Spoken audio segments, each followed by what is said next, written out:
Op is disabled and has a hired helper who was supposed to cook squash for her. Couldn't find the squash, so the aide started cooking rats meant for snake consumption instead.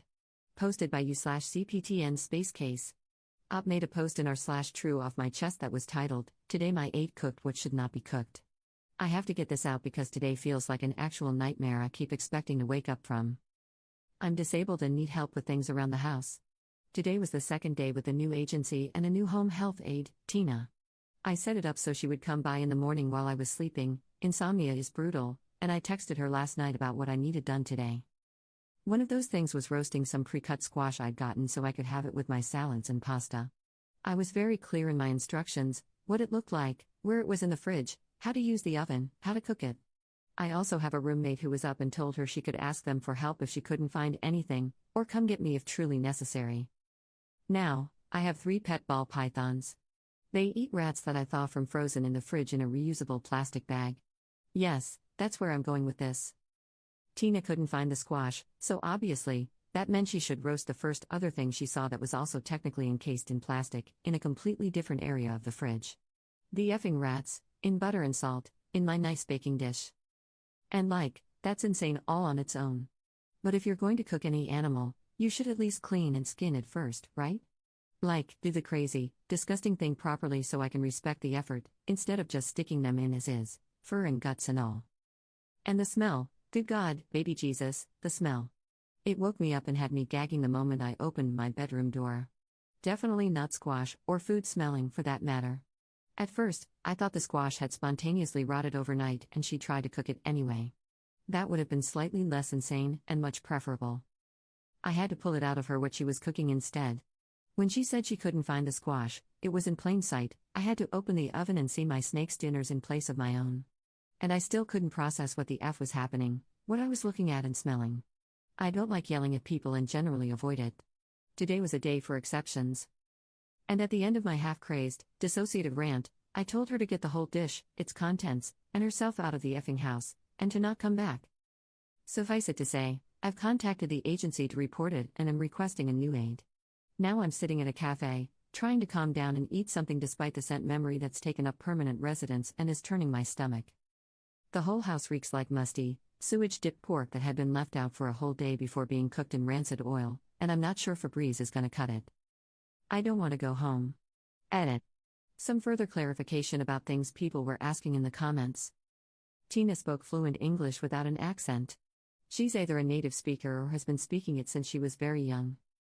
We had also spoken early that morning when she arrived, over the phone, woke me up while I was sleeping upstairs, but whatever, I'd rather have too much communication than too little, because she wanted to clarify about the squash. She specifically acknowledged the concept of squash and asked if it was near the kale she was seeing.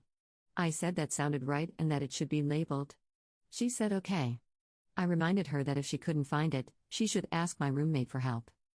The rats were on the top shelf of our freezer top fridge, so you'd have to be leaning down to even see them, and no kale would be in their vicinity. 3 people live in this house, so it's always full. She didn't know I had snakes, unless she'd seen them in their bins in the living room, which is possible. It looks like a filing cabinet with clear plastic drawers, and sometimes they come to the front.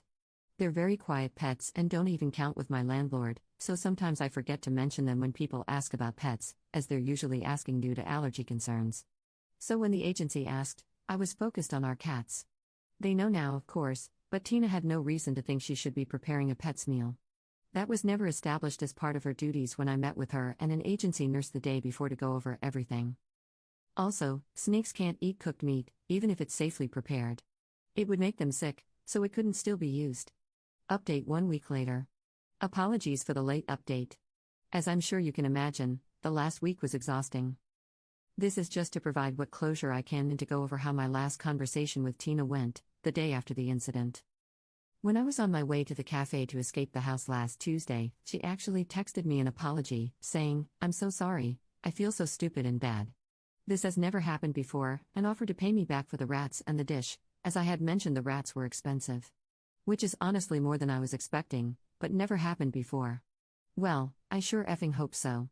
Though that begs the question, why now, why me? I don't know if there's a good answer. We agreed that she could come by the next evening with the money, $15 for the rats, $30 for the dish. She declined using Venmo or something similar, possibly because she didn't know how. Based on her comment about her grandson being my age, I estimated that she had to be at least in her late 60s, probably older. I admit I was hesitant to have her return to the scene of the crime when it was still so unclear what her true motivations had been, but I wouldn't be home alone, and she had seemed sincerely contrite, if a bit defensive over the degree of my outrage. Before the appointed time, she called me to say she was on her way, and then she made, of all things, a request. She would be bringing her timesheet, so could I sign for the 2 days she'd been there? I was baffled. The audacity of asking me a favor when our meeting was about her making amends, claiming that her time with me should count as doing her job, and implying that paying me back was in exchange for something from me. Maybe that was why she wanted to use cash? But at this point, I just wanted the whole thing over and done with, and it's not like I was the one who'd be paying her, just my insurance. It was also confusing because, did that mean she was still employed? Surely if she'd been fired, she'd be less willing to play nice with me, probably blaming me more for how it affected her. At the very least, she seemed like the kind of person who would bring it up to make me feel at least a little bad. But maybe she wouldn't, I don't know. It was also strange because, out of the 3, now 4, HHAs I've had at 2 different companies, none have ever asked me to sign a timesheet for them. Maybe some of you all more familiar with the inner workings of these companies can shed some light here. I was nervous when she showed up. There's something about seeing someone do something so truly unhinged that shatters the basic trust that a fellow human won't do something else crazy, maybe something more harmful than running one out of the house. So I checked her hands through the window before I opened the door. She had 2 plastic bags, half full and bundled up to hide their contents, under each arm. A strange choice for a weapon, so I chose Faith. There was no more apology upon greeting, she mostly just seemed in a hurry, civil but brusque, like she wanted this behind her as much as I did. While she was rummaging, I asked how she disposed of the dish, the follow-up to the video I made, linked in the original post if you want to see, you shickos. And as expected, the first thing she brought out was her timesheet. Sure enough, there was a place for a patient's signature, and as I took it, along with the proffered pen, and set it against the doorframe to sign, I said, just to confirm, we said $45, right? The look she gave me as she reached into her jacket was so offended, and her civility evaporated, like I was questioning her word, and how dare I? She said, I'm gonna pay you. I said I would, in a tone that was like, calm down, paranoid prick. It took all my self-control not to respond with, you also said you'd cook the squash. Like, yeah, lady, wonder why I would want to triple-check anything we agreed to at this point, my bad. But she did, in fact, hand me the wad of bills, after I'd handed back the timesheet and she checked it, and then she left in a bit of a huff. I just told her to take care of herself, to her back. At this point, after interacting with her again, I am of the opinion that this was simply some form of psychosis, either a mental health issue or senility, I don't know. Even talking to her, things were just a little off. Hard to describe, but it was like part of her attention was always somewhere else. I do not believe this was malicious or weaponized incompetence, as many were saying in the TikTok comments. She had nothing to gain from this, and clearly, she wants to keep her job. After the shock and horror have worn off, I just feel kind of bad for her.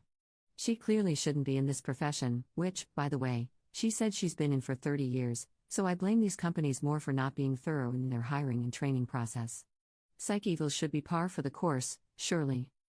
And I know I probably shouldn't have, it's none of my business, but it was eating at my conscience not to express my concern. Because I don't know what's going on in her life. When it comes to things like reality breaks and changes in behavior, it can be really hard to see for ourselves, and maybe the people in her life aren't saying anything, so she's not seeking the help she needs. So I texted her a little while after she left. I thanked her for taking responsibility, acknowledged that I was butting in, and then brought up how she had said this had never happened before and how she had seemed confused about how it happened. I gently and non-judgmentally suggested that if this was a new kind of issue, or if there had been other strange occurrences, it might be a good idea to talk to a doctor, just in case something else was going on that needed to be addressed. I ended with, but if I'm way off base and out of line, and you're just used to people eating like that, I apologize and wish you the best. After a day of silence, she sent 2 texts, copied here. K. Thank you. People make mistakes. God bless. Have a good day. That was, and I'm sure will remain, the last I heard from her. I'm sorry I can't recount some detailed confession about how it had all been a nefarious plot by some vengeful ex who had their aunt impersonate an aide to poison me. That would have made for a much more satisfying story. As for my current aide situation, I'm still working with the replacement they sent me but have already requested a new one. She's sane and competent, but alas, it seems she greatly exaggerated her English fluency to my coordinator, who sounded resigned to such deceit. In any other service context, I wouldn't care. We have translator apps, but I think we've seen how critical clear and easy communication can be when one person is relying on another to meet their needs while sick. Others have told me how long it can take to find a good fit, so I guess I'll just have to keep spinning the revolving door until I do. Also, I have put in a request for the agency to reimburse me for the takeout I had to get that day. The oven has been cleaned and sanitized within an inch of its life and seems okay now? I dunno, asking for a replacement or suing anyone seems like a lot of hassle, especially when I already have a medical malpractice case in the works. Thank you to everyone for taking an interest in my harrowing experience and for your support. It legitimately turned this into something more lighthearted that I can laugh at now, whereas it would have remained traumatic otherwise. May your squash always be squash. Editor's note. Op's TikTok account is at Kelsey Can Stand and has 2 videos talking about the event, including one showing the baking dish in which the rats were cooked, now in the trash.